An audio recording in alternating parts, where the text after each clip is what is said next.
1994 წლის 3 დეკემბრის დილას, როდესაც სპეცდანიშნულების ჯგუფი შევიდა ფალიაშვილის ქუჩაზე მდებარე სადარბაზოში, ისინი იპოვეს ის, რაც არ უნდა არსებულიყო. ავტომატური იარაღის ჭურვები, რომლებიც ჯერ კიდევ თბილი იყო.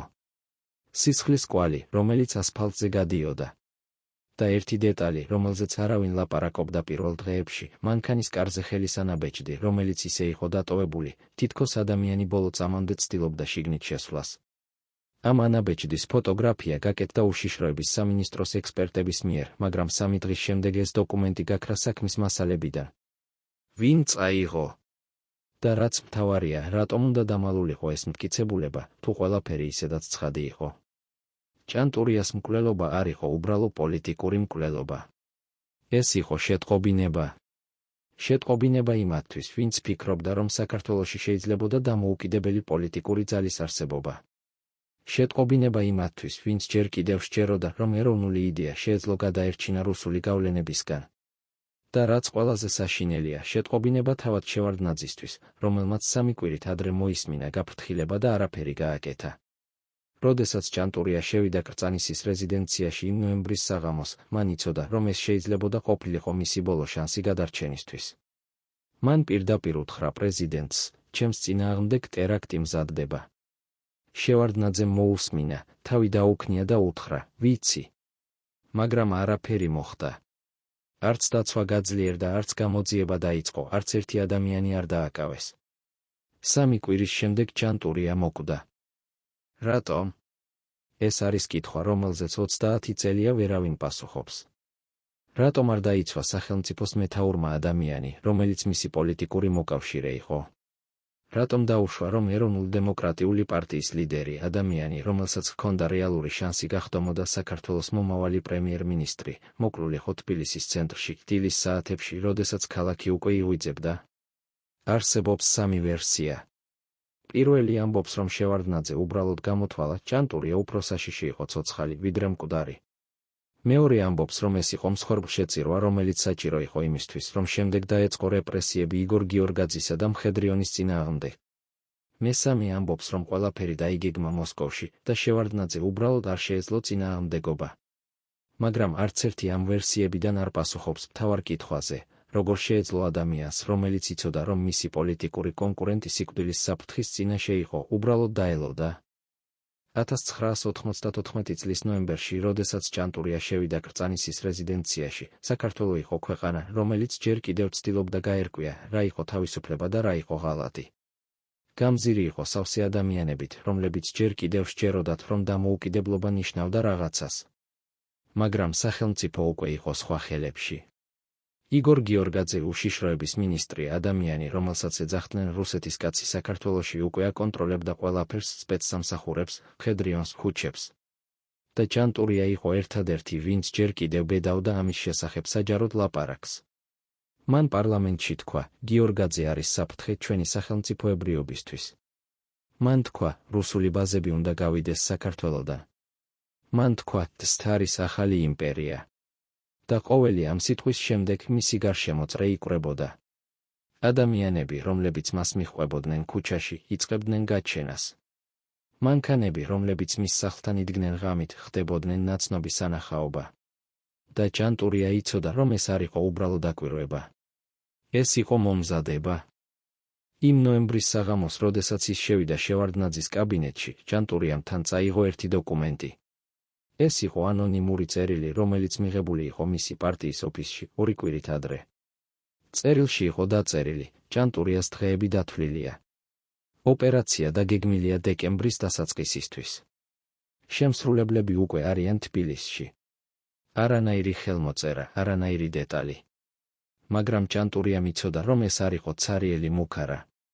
მან იცოდა, რადგან უკვე 2 მისი თანამებრძოლი მოკლული იყო წინა თვეებში, ერთი თბილისში, მეორე ქუთაისში. ორივე შემთხვევაში მკვლელობა დარჩა ამოუხსნელი. ორივე შემთხვევაში პოლიცია თქვა, რომ ეს იყო ყაჩაღური დაპირისპირება. მაგრამ ჭანტურია იცოდა სიმართლე, ეს იყო სისტემატური განადგურება იმ ადამიანების, ვინც ეწინააღმდეგებოდა რუსულ გავლენას. და ახლა მისი რიგი იყო. როდესაც მან გააშალა წერილი შევარდნაძის მაგიდაზე, პრეზიდენტმა წაიკითხა ნელა, ძალიან ნელა. შემდეგ აიხედა ჭანტურიას და თქვა, ვიცი. მხოლოდ ორი სიტყვა. არანაირი კითხვა, არანაირი გაკვირვება, არანაირი შეშფოთება. ვიცი. ჭანტურიამ ჰკითხა, და რას აპირებთ? შევარდნაძემ უპასუხა, ვფიქრობ. ეს იყო ყველაფერი.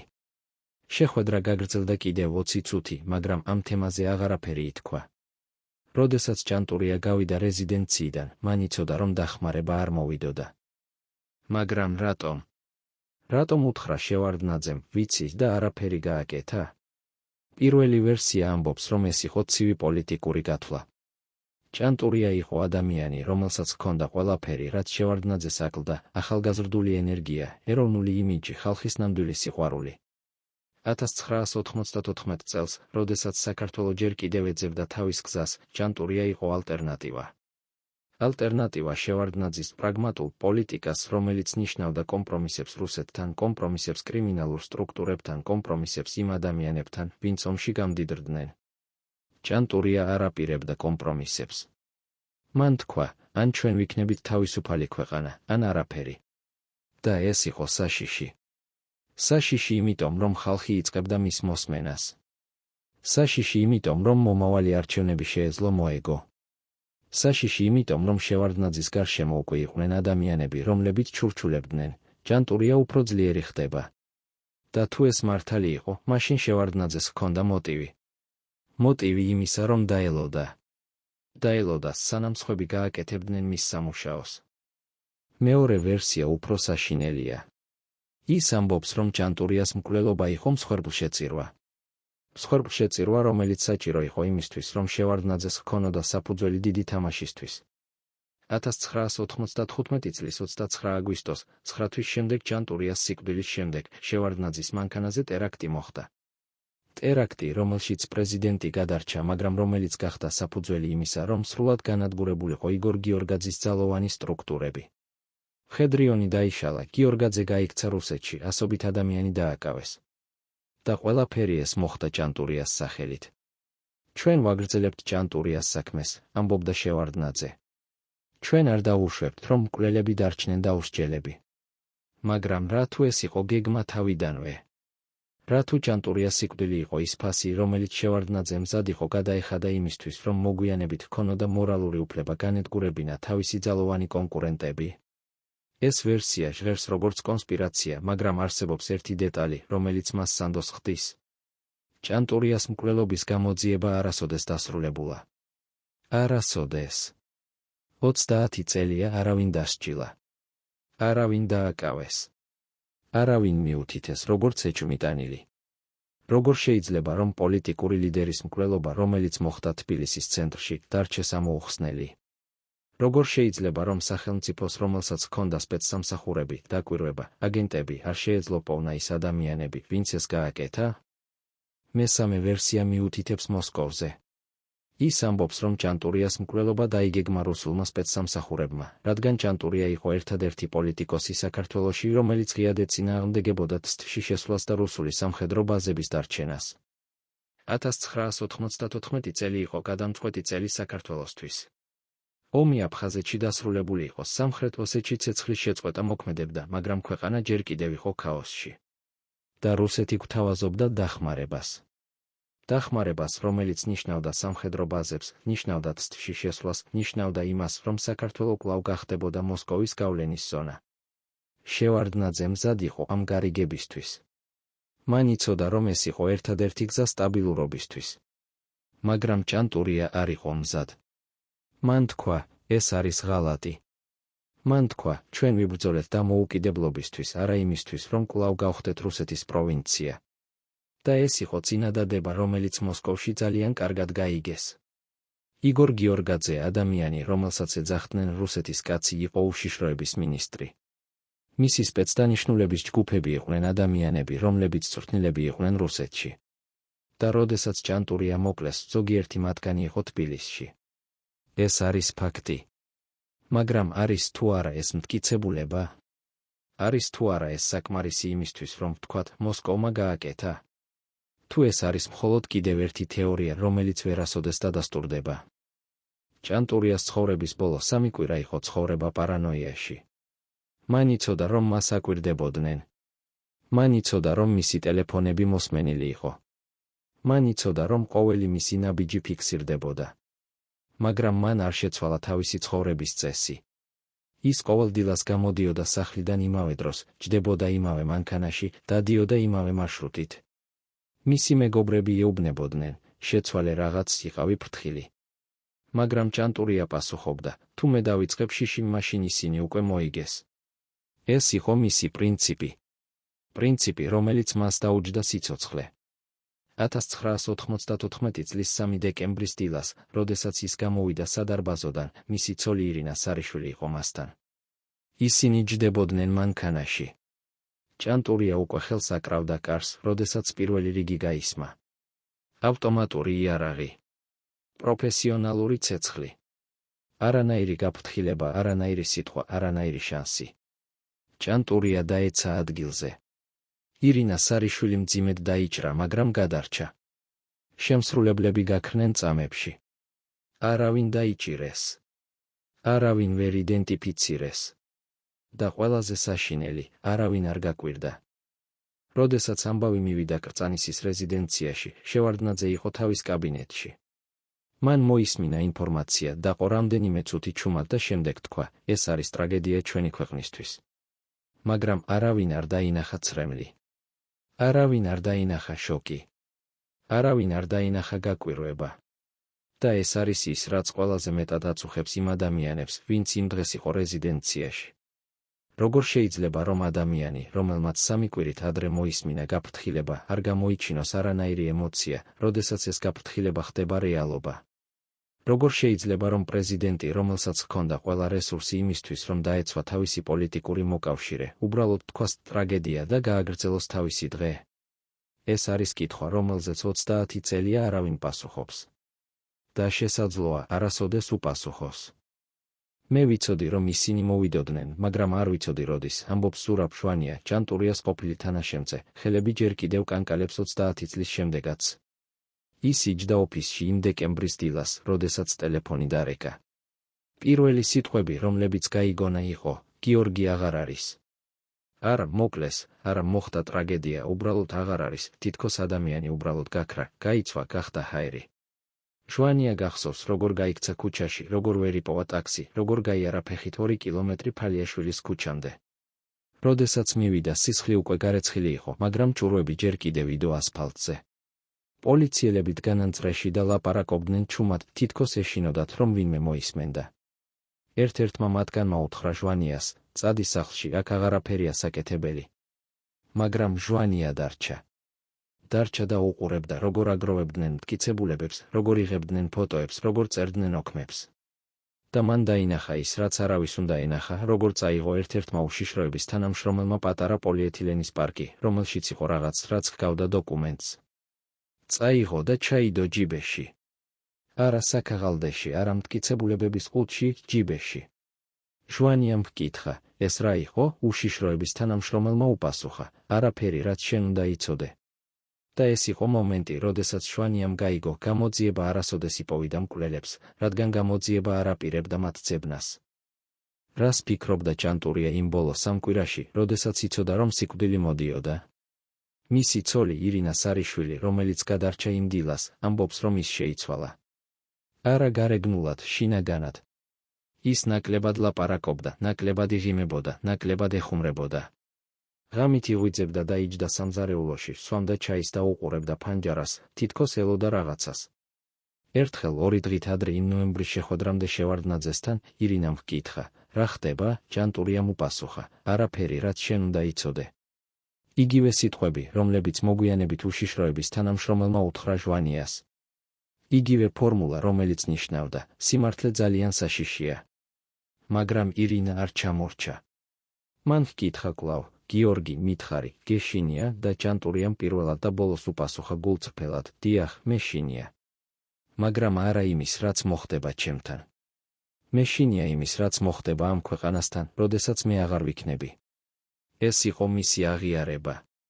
აღიარება იმისა, რომ ის უკვე იცოდა, რომ სიკვდილი გარდაუვალი იყო. აღიარება იმისა, რომ ის უკვე არ ებრძოდა გადარჩენისთვის, ის ებრძოდა იმისთვის, რომ მისი სიკვდილი ჰქონოდა აზრი. იმ ნოემბრის საღამოს, როდესაც ჭანტურია შევიდა კრწანისის რეზიდენციაში, მან თან წაიღო არა მხოლოდ ანონიმური წერილი. მან თან წაიღო სია ადამიანების, რომლებსაც მან თვლიდა, რომ შეეძლოთ ყოფილიყვნენ ჩართულები მის მკვლელობის დაგეგმვაში. სიაში იყო 12 სახელი. 12 ადამიანი, რომლებიც ყველა იყვნენ დაკავშირებულები ან უშიშროების სამინისტროსთან, ან მხედრიონთან, ან პირდაპირ იგორ გიორგაძესთან. ჭანტურიამ ეს სია გააშალა შევარდნაძის მაგიდაზე და თქვა, ეს არიან ისინი, ვინც მკლავენ. შევარდნაძემ წაიკითხა სია ნელა, ძალიან ნელა, თითქოს ამოწმებდა ყოველ სახელს თავის მეხსიერებაში. შემდეგ აიხედა ჭანტურიას და ჰკითხა, შენ რა გინდა რომ გავაკეთო? ჭანტურიამ უპასუხა, დაიცავი მე. დააკავე ისინი. გააკეთე რაიმე.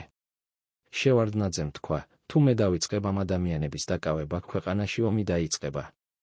ჭანტურიამ თქვა, ომი უკვე მიმდინარეობს, თქვენ უბრალოდ არ გინდათ რომ დაინახოთ. და ეს იყო მომენტი, როდესაც შევარდნაძემ გააკეთა არჩევანი. არჩევანი, რომელიც განსაზღვრავდა ყველაფერს, რაც მოხდებოდა შემდეგ. მან თქვა, გიორგი, მე ვერ დაგიცავ ყველას. მე უნდა ავარჩიო, ან შენ, ან სტაბილურობა. და ჭანტურიამ იცოდა, რომ ეს ნიშნავდა, რომ არჩევანი უკვე გაკეთებული იყო. მაგრამ რატომ? რატომ აირჩია შევარდნაძემ სტაბილურობა ჭანტურიას ნაცვლად? პასუხი მდებარეობს იმაში, თუ ვინ იყო ჭანტურია 1994 წელს. ის არ იყო უბრალოდ პოლიტიკოსი. ის იყო სიმბოლო. სიმბოლო იმისა, რომ საქართველოს შეეძლო ყოფილიყო რაღაც სხვა, რაც არ იყო კომპრომისი რუსეთთან, კომპრომისი კრიმინალურ სტრუქტურებთან, კომპრომისი იმ ადამიანებთან, ვინც ომში გამდიდრდნენ. ჭანტურია წარმოადგენდა იდეას, რომ პოლიტიკა შეეძლო ყოფილიყო სუფთა. და ეს იყო საშიში იდეა. საშიში იმიტომ, რომ თუ ხალხი დაიწყებდა ამის რწმენას, მაშინ ისინი დაიწყებდნენ კითხვების დასმას. კითხვებს იმის შესახებ, თუ რატომ შევარდნაძე აკეთებდა გარიგებებს იმ ადამიანებთან, ვინც ომში ყიდდნენ იარაღს. კითხვებს იმის შესახებ, თუ რატომ უშიშროების მინისტრი იყო ადამიანი, რომელსაც ეძახდნენ რუსეთის კაცი. კითხვებს იმის შესახებ, თუ რატომ საქართველო აპირებდა შესვლას ცდში, როდესაც ხალხი ამას არ უჭერდა მხარს. ჭანტურია იყო ადამიანი, რომელიც ამ კითხვებს სვამდა ხმამაღლა. და ყოველი ამ კითხვის შემდეგ შევარდნაძის პოზიცია სუსტდებოდა. არა იმიტომ, რომ ჭანტურიას ჰქონდა ძალა, არამედ იმიტომ, რომ მას ჰქონდა სიმართლე. არსებობს ერთი დოკუმენტი, რომელიც არასოდეს გამოქვეყნებულა, მაგრამ რომლის არსებობაც დადასტურებულია სამი დამოუკიდებელი წყაროს მიერ. ეს არის ჩანაწერი იმ საუბრისა, რომელიც შედგა შევარდნაძესა და იგორ გიორგაძეს შორის 2 დღით ადრე ჭანტურიას მკვლელობამდე. საუბარი შედგა კრწანისის რეზიდენციაში, გვიან საღამოს, და არავინ იყო ოთახში მათ გარდა. მაგრამ რეზიდენციაში მუშაობდა ერთი ადამიანი, რომელსაც ჰქონდა წვდომა უსაფრთხოების სისტემაზე, რომელიც ავტომატურად იწერდა ყველა საუბარს პრეზიდენტის კაბინეტში. ეს ადამიანი, რომელიც დღეს ცხოვრობს საზღვარგარეთ და რომლის სახელის გამჟღავნება შეუძლებელია, ამბობს, რომ მან მოისმინა ჩანაწერი იმავე ღამეს. მან მოისმინა, როგორ ეუბნებოდა გიორგაძე შევარდნაძეს, ჭანტურია არის პრობლემა, რომელიც უნდა გადაწყდეს. მან მოისმინა, როგორ უპასუხა შევარდნაძემ, მან მოისმინა, როგორ თქვა გიორგაძემ, ისე როგორც ყველა პრობლემა წყდება ამ ქვეყანაში. და მან მოისმინა, როგორ დაყო შევარდნაძე ხანგრძლივად, ძალიან ხანგრძლივად, და შემდეგ თქვა, მე არაფერი არ ვიცი ამის შესახებ. მხოლოდ ეს. არა, შეაჩერე, არა, ეს არის დანაშაული, უბრალოდ მე არაფერი არ ვიცი. და ეს იყო ნებართვა. ჭანტურიას ბოლო 2 დღე იყო ბოლო 2 დღე ადამიანისა, რომელმაც იცოდა, რომ დრო ამოიწურა. მან გააუქმა ყველა საჯარო ღონისძიება. მან უთხრა თავის თანაშემწეებს, რომ არ მოვიდოდა ოფისში. მან დარჩა სახლში ცოლთან და 2 შვილთან. ირინა სარიშვილი ამბობს, რომ ამ 2 დღის განმავლობაში ჭანტურია ლაპარაკობდა მათთან ისე, თითქოს ემშვიდობებოდა. მან უთხრა უფროს შვილს, როდესაც გაიზრდები, გახსოვდეს, არასოდეს აირჩიო სიმარტივე პრინციპების ნაცვლად. მან უთხრა უმცროს შვილს, იყავი ძლიერი, მაშინაც კი, როდესაც ყველა გეტყვის, რომ სისუსტე უფრო უსაფრთხოა. მან უთხრა ირინას, მე ვიცი, რომ შენ გამიგებ, რატომ ვერ შევიცვალე. და ირინამ გაიგო. გაიგო, რომ ჭანტურია არ აპირებდა გაქცევას, არ აპირებდა დამალვას, არ აპირებდა კომპრომისს. ის აპირებდა სიკვდილს, მაგრამ სიკვდილს, რომელიც ჰქონდა აზრი. სიკვდილს, რომელიც ეტყოდა ხალხს, აი ეს არის ფასი იმისა, როდესაც ცდილობიყო პატიოსანი ამ ქვეყანაში. 1994 წლის 3 დეკემბრის დილას, როდესაც ჩანტურია გამოვიდა სადარბაზოდან, ის იცოდა. იცოდა, რადგან ღამით ირინამ გაიღვიძა და დაინახა, რომ ის იჯდა საწოლზე და წერდა რაღაცას. Ვკითხა, რას წერ, ჩანტურიამ უპასუხა, წერილს ჩემს შვილებისთვის, რომელსაც წაიკითხავენ, როდესაც გაიზრდებიან. ირინამ ვკითხა, რატომ ახლა, ჩანტურიამ უპასუხა, რადგან ხვალ შეიძლება გვიან იყოს. და ეს იყო მისი აღიარება. აღიარება იმისა, რომ ის იცოდა, რომ დილა არ მოვიდოდა. მაგრამ მან მაინც გამოვიდა. გამოვიდა, რადგან თუ ის დარჩებოდა სახლში, ეს ნიშნავდა, რომ შიში გაიმარჯვა. გამოვიდა, რადგან თუ ის შეეცვალა თავის ცხოვრების წესს, ეს ნიშნავდა, რომ ისინი უკვე მოიგეს. გამოვიდა, რადგან ის იყო ადამიანი, რომელიც თვლიდა, რომ პრინციპები უფრო მნიშვნელოვანია, ვიდრე სიცოცხლე.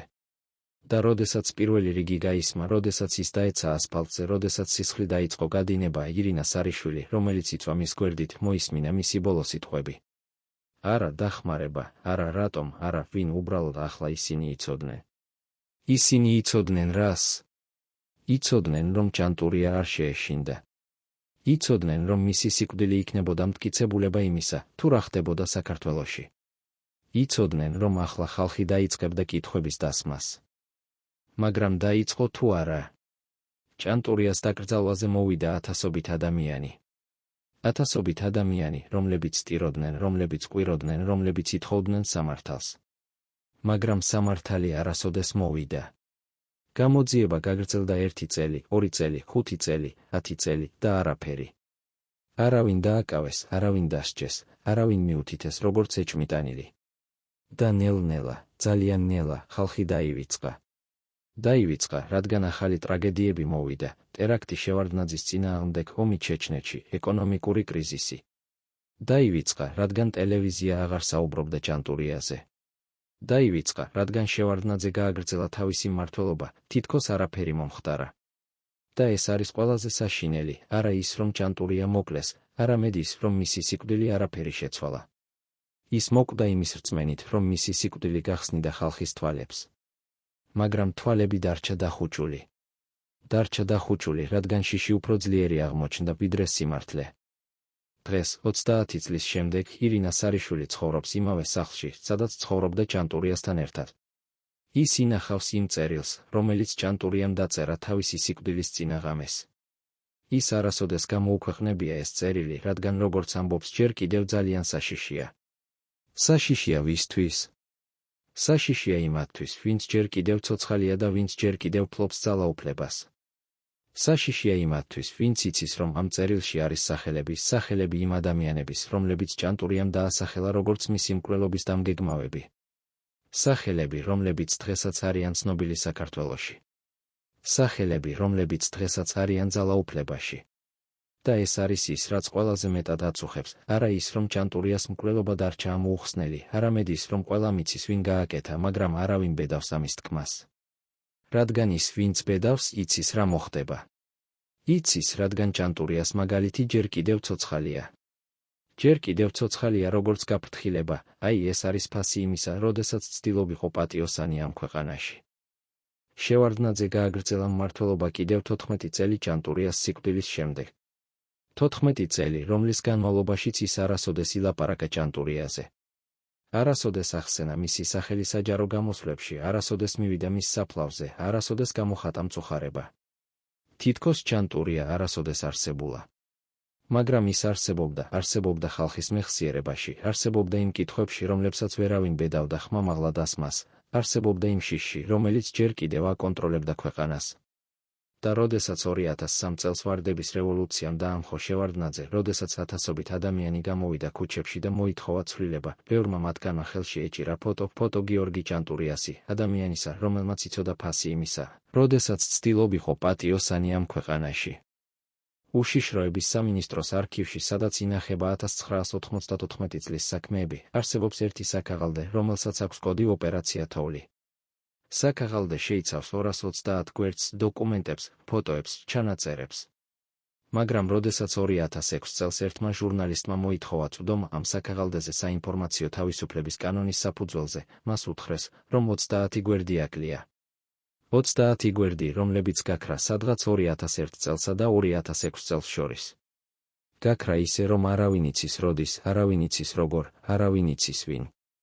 მაგრამ ის რაც დარჩა საკმარისია იმისთვის, რომ გავიგოთ, ჭანტურიას მკვლელობა არ იყო იმპროვიზაცია. ეს იყო ოპერაცია, რომელიც დაიგეგმა თვეების განმავლობაში, რომელიც მოიცავდა სულ მცირე 12 ადამიანს, რომელიც ჰქონდა სახელწოდება, ბიუჯეტი და ზუსტი ქრონოლოგია. დარჩენილ 200 გვერდში არის ფოტოები ჭანტურიას სახლის, მისი ოფისის, მისი მანქანის მარშრუტების. არის ჩანაწერები მისი ტელეფონური საუბრებისა, საუბრები, რომლებიც მოსმენილი იყო 3 თვის განმავლობაში. არის სია ადამიანების, რომლებთანაც ის ხვდებოდა და შენიშვნები იმის შესახებ, თუ ვინ მათგანი იყოს სარისკო. მაგრამ ყველაზე საშინელი დოკუმენტი არის ერთი მოკლე ჩანაწერი და თარიღებული 1994 წლის 21 ნოემბრით, ზუსტად 12 დღით ადრე მკვლელობამდე. ჩანაწერში წერია, ობიექტი ინფორმირებულია საფრთხის შესახებ. შეხვედრა ნომერ 1-თან შედგა. გადაწყვეტილება გაგრძელება გეგმის. ნომერ 1. არა სახელი, არა თანამდებობა, მხოლოდ ნომერ 1. მაგრამ ყველამ, ვინც კითხულობს ამ დოკუმენტს, იცის ვინ იყო ნომერ 1. ჭანტურიას ფიზიკური მდგომარეობა იმ ბოლო 3 კვირაში იყო მდგომარეობა ადამიანისა, რომელიც ცხოვრობდა მუდმივ სტრესში. მისი ოჯახის ექიმი, რომელიც მას ხედავდა 2 კვირით ადრე სიკვდილამდე, ამბობს, რომ ჭანტურიამ დაკარგა 7 კილოგრამი 1 თვის განმავლობაში. 7 კილოგრამი ადამიანისთვის, რომელიც არ იყო სრულყოფილი. მისი წნევა იყო მაღალი, მისი ძილი იყო დარღვეული, მისი ხელები კანკალებდა, როდესაც ის ცდილობდა დაეწერა რაიმე. ექიმმა უთხრა, გიორგი, შენ უნდა დაისვენო, შენ უნდა შეწყვიტო ეს ყველაფერი 1 კვირით მაინც. ჭანტურიამ უპასუხა, როდესაც ყველაფერი დასრულდება, მაშინ დავისვენებ. ექიმმა ჰკითხა, როდის დასრულდება, ჭანტურიამ უპასუხა, ძალიან მალე. და ექიმმა იცოდა, რომ ეს არ ნიშნავდა გამარჯვებას, ეს ნიშნავდა დასასრულს. ჭანტურიას სახე იმ ბოლო ფოტოებზე, რომლებიც გაკეთდა 2 დღით ადრე მკვლელობამდე, არის სახე ადამიანისა, რომელიც უკვე არ ეძებს გადარჩენას. მისი თვალები არის ღრმად ჩაფლული, მისი კანი არის ფერმკრთალი, მისი ღიმილი არის იძულებული. ეს არის სახე ადამიანისა, რომელმაც უკვე გააკეთა თავისი არჩევანი და ელის შედეგს. ფოტოზე ის დგას თავისი პარტიის ოფისის წინ, ხელები ჯიბეებშია ჩადებული და უყურებს კამერას ისე, თითქოს ცდილობს რაღაცის თქმას, რაღაცის, რისი თქმაც სიტყვებით შეუძლებელია. 1994 წლის 29 ნოემბერს, 5 დღით ადრე მკვლელობამდე, ჭანტურიას ოფისში შემოვიდა ადამიანი, რომელიც თავს არ წარადგენდა. ადამიანი, რომელიც ატარებდა შავ ქურთუქს და რომელსაც ჰქონდა სახე, რომელიც ჭანტურიას თანაშემწეებს არასოდეს დაავიწყდებათ, სახე, რომელიც იყო სრულიად გამოუხატავი, თითქოს ნიღაბი. ადამიანმა უთხრა ჭანტურიას, მე მაქვს შეტყობინება თქვენთვის. ჭანტურიამ ჰკითხა, ვისგან, ადამიანმა უპასუხა, ვისგანაც არ უნდა იყოს, ეს არის ბოლო გაფრთხილება, თუ თქვენ გააგრძელებთ, თქვენ მოკვდებით. ჭანტურიამ ჰკითხა, და თუ არ გავაგრძელებ, ადამიანმა უპასუხა, მაშინ თქვენ იცოცხლებთ, მაგრამ როგორც არაფერი. ჭანტურიამ დაფიქრდა რამდენიმე წამის შემდეგ თქვა, მე ვარჩევ სიკვდილს.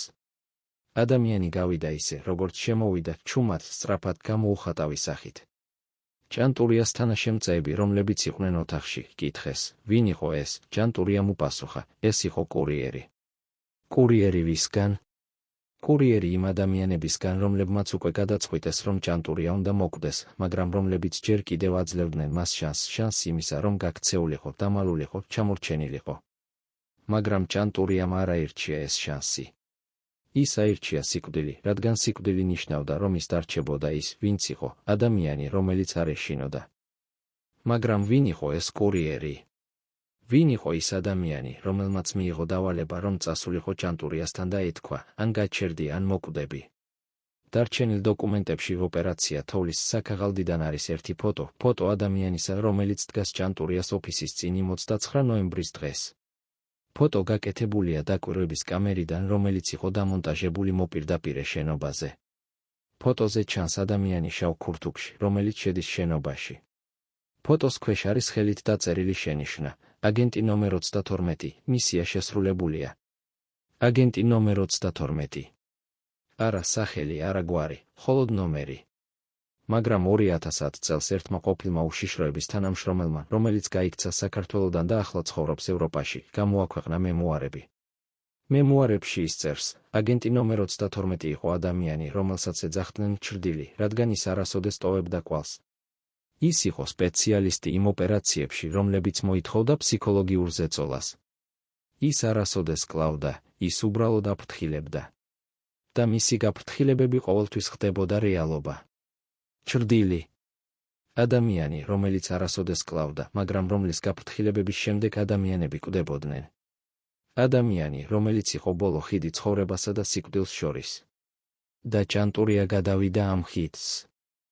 1994 წლის 1 დეკემბრის საღამოს 2 დღით ადრე მკვლელობამდე კრწანისის რეზიდენციაში შედგა კიდევ ერთი შეხვედრა.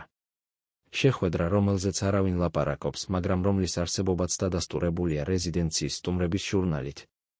ჟურნალში ჩაწერილია 21 საათი 30 წუთი შესვლა, ნომერ 1, ნომერ 2, ნომერ 3.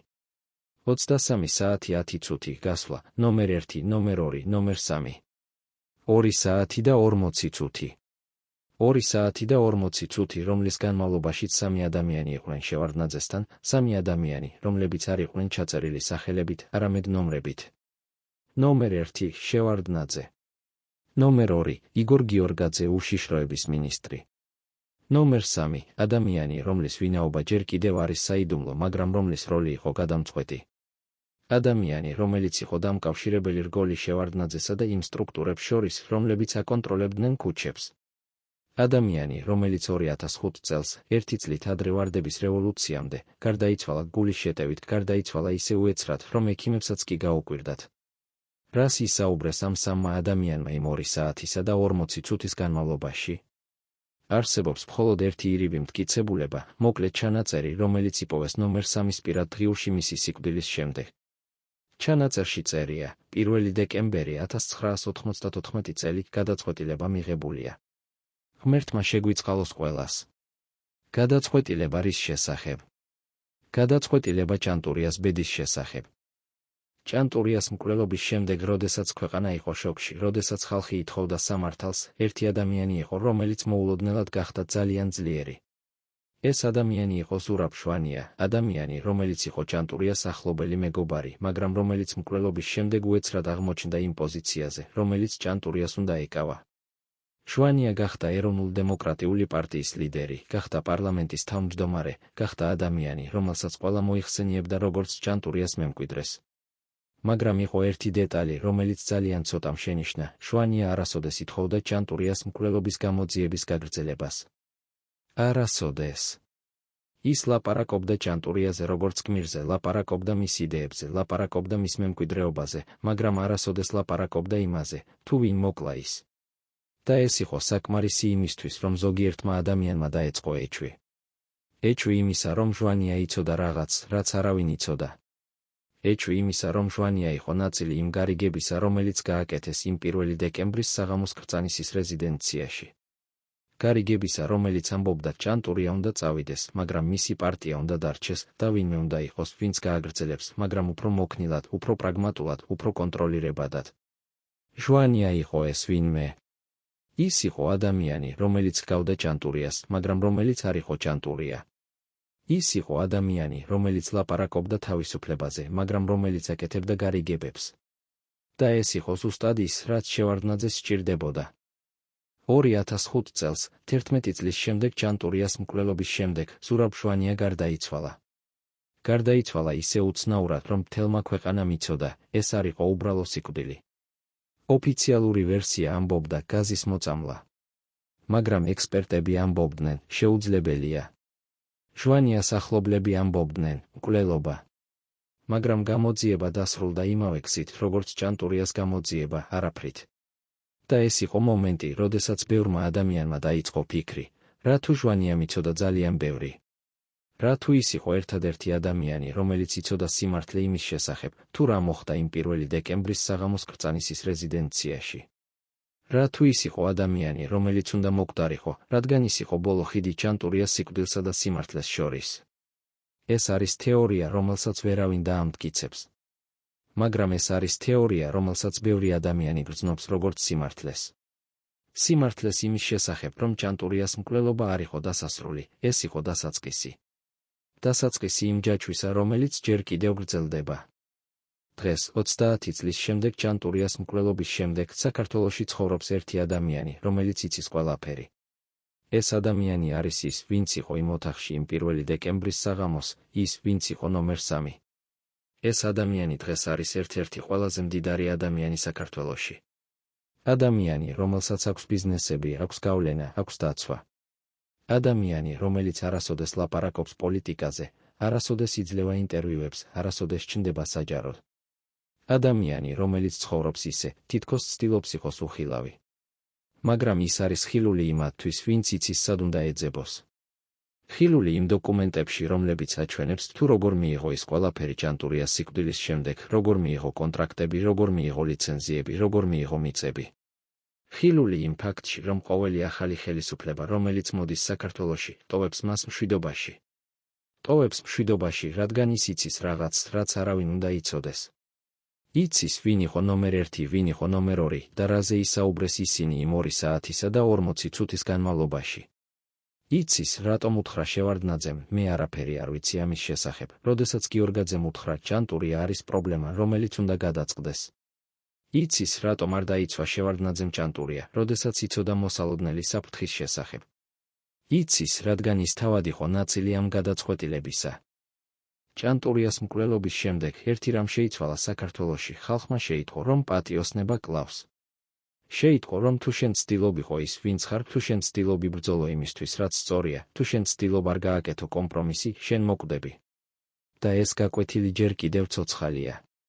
ცოცხალია იმ შიშში, რომელიც აკონტროლებს ადამიანებს, როდესაც ისინი ფიქრობენ, უნდა თუ არა ვთქვა სიმართლე. ცოცხალია იმ ჩუმებაში, რომელიც ფარავს ჭანტურიას მკვლელობას 30 წლის განმავლობაში. ცოცხალია იმ ფაქტში, რომ არავინ, არც ერთი პოლიტიკოსი, არც ერთი ჟურნალისტი, არც ერთი აქტივისტი არ ბედავს დაასახელოს ის სახელები, რომლებიც ყველა მიცის. არავინ ბედავს, რადგან ყველა მიცის რა მოხდება. იცის, რადგან ჭანტურიას მაგალითი ჯერ კიდევ ცოცხალია. ჯერ კიდევ ცოცხალია როგორც გაფრთხილება, აი ეს არის ფასი იმისა, როდესაც ცდილობ იყო პატიოსანი ამ ქვეყანაში. აი ეს არის ფასი იმისა, როდესაც ცდილობ იბრძოლო იმისთვის, რაც სწორია. აი ეს არის ფასი იმისა, როდესაც ცდილობ არ გააკეთო კომპრომისი იმათთან, ვინც აკონტროლებს ძალაუფლებას. შევარდნაძე გარდაიცვალა 2014 წელს, 20 წლის შემდეგ ჭანტურიას მკვლელობის შემდეგ. გარდაიცვალა ჩუმად, მშვიდად, თავის სახლში. გარდაიცვალა ისე, რომ მთელმა ქვეყანამ მოიგონა ის როგორც ადამიანი, რომელმაც გადაარჩინა საქართველო ქაოსისგან. მაგრამ ძალიან ცოტამ მოიგონა ის როგორც ადამიანი, რომელმაც არ დაიცვა ჭანტურია. ძალიან ცოტამ მოიგონა ის როგორც ადამიანი, რომელმაც უთხრა მე არაფერი არ ვიცი ამის შესახებ, როდესაც მას ეუბნებოდნენ, რომ მისი პოლიტიკური კონკურენტი უნდა მოკვდეს. ძალიან ცოტამ მოიგონა ის როგორც ადამიანი, რომელმაც აირჩია სტაბილურობა სიმართლის ნაცვლად. და ეს არის ყველაზე საშინელი, არა ის, რომ შევარდნაძემ გააკეთა ეს არჩევანი, არამედ ის, რომ ქვეყანამ მიიღო ეს არჩევანი. მიიღო, რადგან შიში უფრო ძლიერი აღმოჩნდა, ვიდრე სამართლიანობა. მიიღო, რადგან სტაბილურობა უფრო მნიშვნელოვანი აღმოჩნდა, ვიდრე სიმართლე. მიიღო, რადგან ხალხმა გადაწყვიტა, რომ უკეთესი იყო ცხოვრება ტყუილში, ვიდრე სიკვდილი სიმართლეში. 1994 წლის 2 დეკემბრის საღამოს 24 საათით ადრე ჭანტურიას სიკვდილამდე, ერთი ადამიანი იჯდა თავის კაბინეტში უშიშროების სამინისტროში და კითხულობდა დოკუმენტს, რომელსაც ზემოდან ეწერა ერთი სიტყვა ბოლო. დოკუმენტი შეიცავდა 4 გვერდს, რომლებშიც იყო აღწერილი ყველაფერი, რაც უნდა მომხდარიყო მომავალ დილას. ზუსტი დრო, 7 საათი 30 წუთი. ზუსტი ადგილი, ფალიაშვილის ქუჩა, სადარბაზო ნომერ 14. ზუსტი მეთოდი, ავტომატური იარაღი, მოკლე რიგები, არანაირი მოლაპარაკება. და ყველაზე მნიშვნელოვანი, ზუსტი ინსტრუქცია იმის შესახებ, თუ რა უნდა მომხდარიყო შემდეგ. შემსრულებლები ტოვებენ ადგილს 2 წუთის განმავლობაში. მანქანა იწვის 3 კილომეტრის მოშორებით. იარაღი ინადგურება. არანაირი კონტაქტი არავისთან 2 კვირის განმავლობაში. ადამიანმა, რომელიც კითხულობდა ამ დოკუმენტს, იცოდა, რომ ეს იყო პროფესიონალური სამუშაო, რომელიც არ ტოვებდა კვალს, არ ტოვებდა მოწმეებს, არ ტოვებდა შანსს იმისა, რომ ვინმე ოდესმე გაიგო სიმართლე. მან ხელი მოაწერა დოკუმენტს ქვემოდან, ხელი, რომელიც არ კანკალებდა, რადგან ეს არ იყო პირველი ასეთი დოკუმენტი მის კარიერაში. შემდეგ ჩაიდო დოკუმენტი უსაფრთხო ყუთში, რომელიც გაიხსნებოდა მხოლოდ მისი თითის ანაბეჭდით. და გავიდა სახლში, სადაც მისი ოჯახი ელოდა. გავიდა და ვახშმობდა თავის ცოლთან და შვილებთან, ისე ჩვეულებრივად, თითქოს არაფერი განსაკუთრებული არ ელოდა მომავალ დილას. თითქოს ის უბრალოდ იყო ჩვეულებრივი ადამიანი, რომელსაც ჰქონდა ჩვეულებრივი სამსახური და ჩვეულებრივი ცხოვრება. მაგრამ ის არ იყო ჩვეულებრივი ადამიანი. ის იყო ადამიანი, რომელმაც ხელი მოაწერა სიკვდილის განაჩენს. იმავე საღამოს სხვა ადგილას თბილისში 3 ადამიანი იჯდნენ ბინაში, რომელიც არავის არ ეკუთვნოდა, ბინაში, რომელიც გამოიყენებოდა მხოლოდ ასეთი შეხვედრებისთვის. 3 ადამიანი, რომლებიც არ იყვნენ ნაცნობები ერთმანეთისთვის, რომლებიც არასოდეს არ ეხვდებოდნენ ერთმანეთს ჩვეულებრივ ცხოვრებაში, რომლებიც არ იცოდნენ ერთმანეთის სახელებს. ისინი იცოდნენ მხოლოდ ნომრები, ნომერ 4, ნომერ 5, ნომერ 6. ნომერ 4 იყო მძღოლი, ადამიანი, რომელიც იცოდა თბილისის ყველა ქუჩა, ყველა შესახვევი, ყველა გასასვლელი. ნომერ 5 იყო მეორე შემსრულებელი, ადამიანი, რომელიც იყო სარეზერვო შემთხვევისთვის თუ რაიმე არ წავიდოდა გეგმის მიხედვით. ნომერ 6 იყო მთავარი შემსრულებელი, ადამიანი, რომელიც უნდა დაეჭირა იარაღი და დაეჭირა ღილაკი. ისინი იჯდნენ ჩუმად, ძალიან ჩუმად და ამოწმებდნენ თავიანთ აღჭურვილობას, იარაღს, რომელიც უკვე იყო მომზადებული, მანქანის გასაღებებს, რომლებიც უკვე იყო გაკეთებული, მარშრუტის რუკას, რომელიც უკვე იყო შესწავლილი. ისინი არ ლაპარაკობდნენ ჭანტურიაზე, არ ლაპარაკობდნენ იმაზე, თუ ვინ იყო ის, რატომ უნდა მომხდარიყო ეს, რა იყო მიზეზი. ისინი ლაპარაკობდნენ მხოლოდ ტექნიკურ დეტალებზე, რა დროს, რა ადგილას, რამდენი რიგი, რამდენი წამი. ეს იყო სამუშაო, არაფერი მეტი. სამუშაო, რომლისთვისაც ისინი იღებდნენ ფულს, რომელიც უკვე იყო გადარიცხული მათ ანგარიშებზე, ფულს, რომელიც იყო საკმარისი იმისთვის, რომ ისინი გაქცეულიყვნენ საქართველოდან და დაწყებულიყო ახალი ცხოვრება სხვა ქვეყანაში. ფულს, რომელიც იყო ფასი ერთი ადამიანის სიცოცხლისა.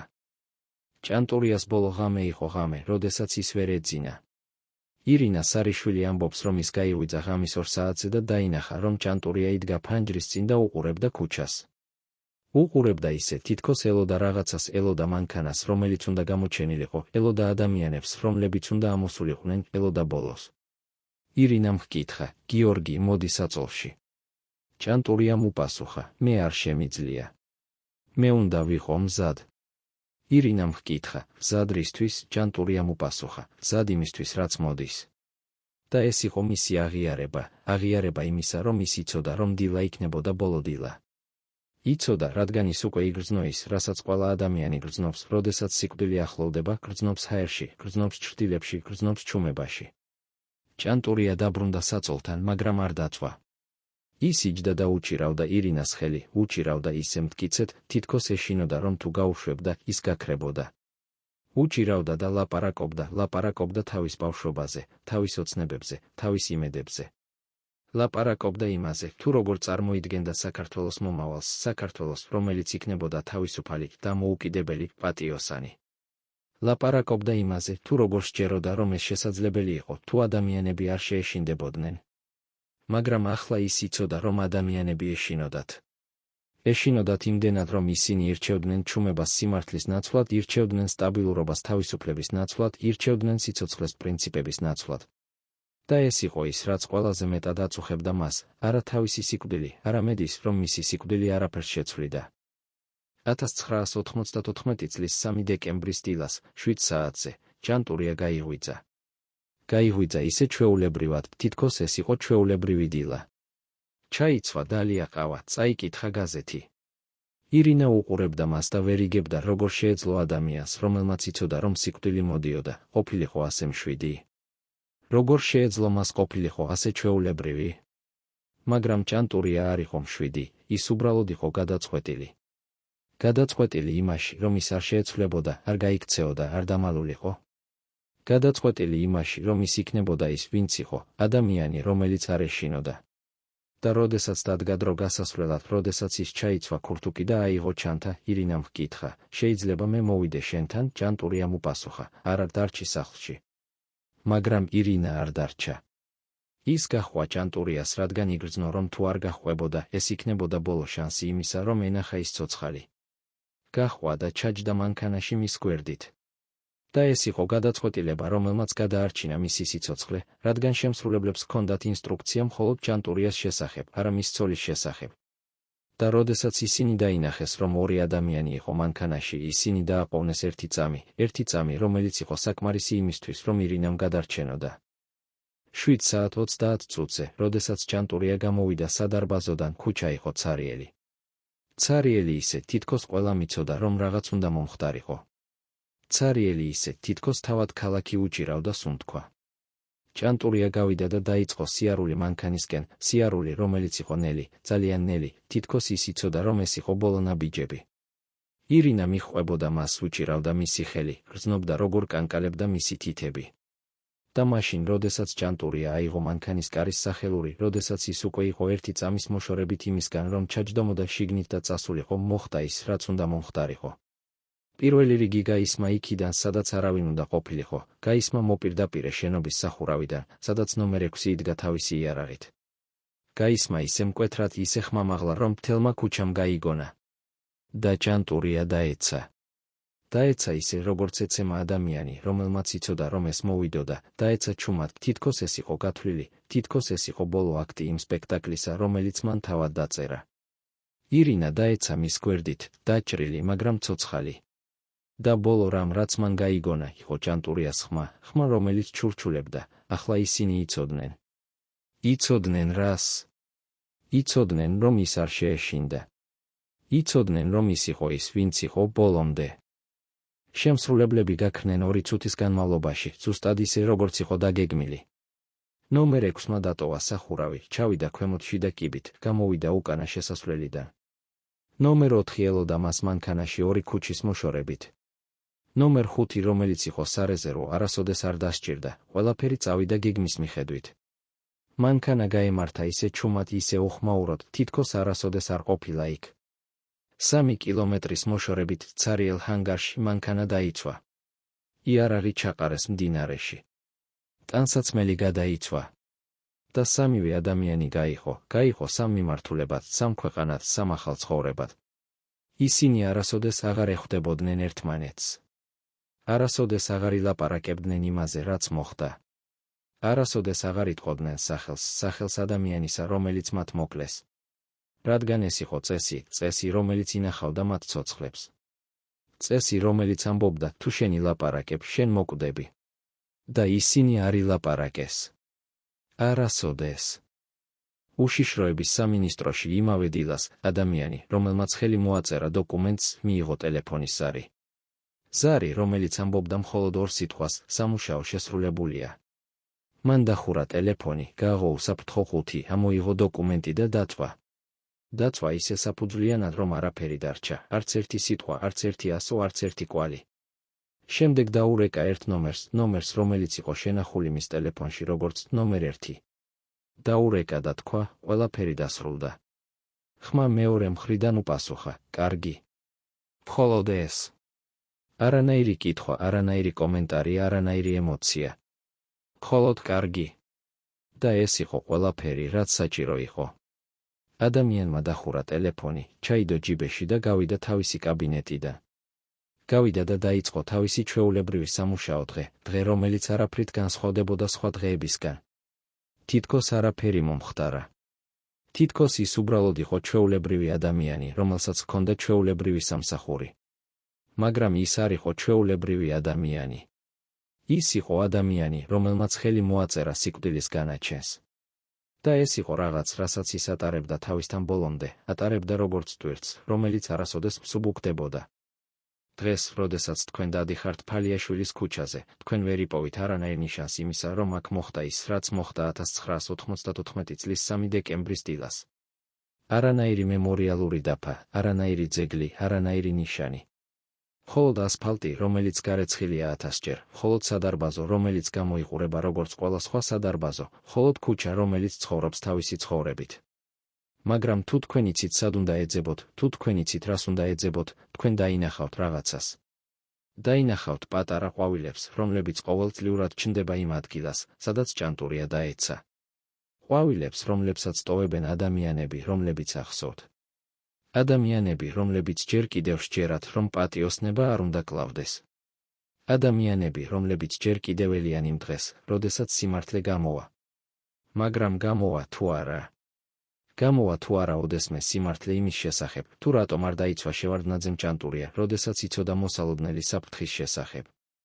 გამოვა თუ არა ოდესმე სიმართლე იმის შესახებ, თუ ვინ იყო ნომერ 1, ვინ იყო ნომერ 2, ვინ იყო ნომერ 3. გამოვა თუ არა ოდესმე სიმართლე იმის შესახებ, თუ რაზე ისაუბრეს ისინი იმ 2 საათისა და 40 წუთის განმავლობაში. ეს არის კითხვა, რომელზეც 30 წელია არავინ პასუხობს. და შესაძლოა არასოდეს უპასუხოს. რადგან ის ვინც იცის პასუხი ან მკვდარია, ან ძალიან ძლიერია იმისთვის, რომ ილაპარაკოს. ადამიანები, რომლებიც იყვნენ ჩართულები ჩანტურიას მკვლელობაში, დღეს ცხოვრობენ სხვადასხვა ქვეყანაში. ზოგი მათგანი ცხოვრობს რუსეთში, ზოგი ევროპაში, ზოგი ამერიკაში. ისინი ცხოვრობენ ახალი სახელებით, ახალი პასპორტებით, ახალი ცხოვრებით. ისინი არასოდეს დაბრუნდებიან საქართველოში, რადგან იციან, თუ დაბრუნდებიან, ისინი ან დააკავებენ, ან მოკლავენ. მაგრამ ისინი არც დააკავებენ და არც მოკლავენ, რადგან არავინ არ ეძებს მათ. არავინ, რადგან ის ადამიანები, რომლებმაც უნდა ეძებოთ ისინი, არიან იგივე ადამიანები, რომლებმაც გაგზავნეს ისინი. ყოველწლიურად 3 დეკემბერს ადამიანები მიდიან ფალიაშვილის ქუჩაზე. მიდიან და ტოვებენ ყვავილებს იმ ადგილას, სადაც ჩანტურია დაეცა. ტოვებენ ყვავილებს და დგანან ჩუმად, დგანან და იხსენებენ ადამიანს, რომელიც არ შეეშინდა. ადამიანს, რომელიც აირჩია სიკვდილი კომპრომისის ნაცვლად. ადამიანს, რომელიც სჯეროდა, რომ პრინციპები უფრო მნიშვნელოვანია ვიდრე სიცოცხლე. და ეს ადამიანები, რომლებიც დგანან იქ ყოველწლიურად, არიან იმედი იმისა, რომ ერთ დღეს სიმართლე გამოვა. იმედი იმისა, რომ ერთ დღეს ის ადამიანები, რომლებმაც მოკლეს ჩანტურია, პასუხს გასცემენ. იმედი იმისა, რომ ერთ დღეს საქართველო იქნება ქვეყანა, სადაც პატიოსნება არ კლავს. მაგრამ მოვა თუ არა ეს დღე? მოვა თუ არა ოდესმე დრო, როდესაც ის ადამიანი, რომელიც არის ნომერ 3 ილაპარაკებს? მოვა თუ არა ოდესმე დრო, როდესაც ის დოკუმენტები, რომლებიც ინახება უსაფრთხო ყუთებში, გამოვა? მოვა თუ არა ოდესმე დრო, როდესაც საქართველო გაიგებს სრულ სიმართლეს იმის შესახებ, თუ რატომ არ დაიცვა შევარდნაძემ ჩანტურია, როდესაც იცოდა მოსალოდნელი საფრთხის შესახებ? ეს არის კითხვა, რომელზეც 30 წელია არავინ პასუხობს. და შესაძლოა, პასუხი მოვა მხოლოდ მაშინ, როდესაც ბოლო ადამიანი, რომელიც იცის სიმართლე, მოკვდება. ან შესაძლოა, პასუხი მოვა უფრო ადრე, მოვა იმ დღეს, როდესაც საქართველო გახდება ქვეყანა, სადაც სიმართლე აღარ არის საშიში. სადაც ადამიანები აღარ ეშინიათ ილაპარაკონ. სადაც სისტემა, რომელიც აშენდა შიშზეც, დაიშლება. მაგრამ ამ დრომდე ჩანტურიას მკვლელობა დარჩება ის, რაც არის, ამოუხსნელი საიდუმლო, რომელიც ყველა მიცის, მაგრამ რომელზეც არავინ ბედავს ილაპარაკოს. საიდუმლო, რომელიც ინახავს თავის სიმართლეს იმ ადამიანების გულებში, რომლებმაც იციან, მაგრამ რომლებიც ირჩევენ ჩუმებას. ჩუმებას, რომელიც არის ფასი გადარჩენისა ამ ქვეყანაში, სადაც სიმართლე ჯერ კიდევ კლავს.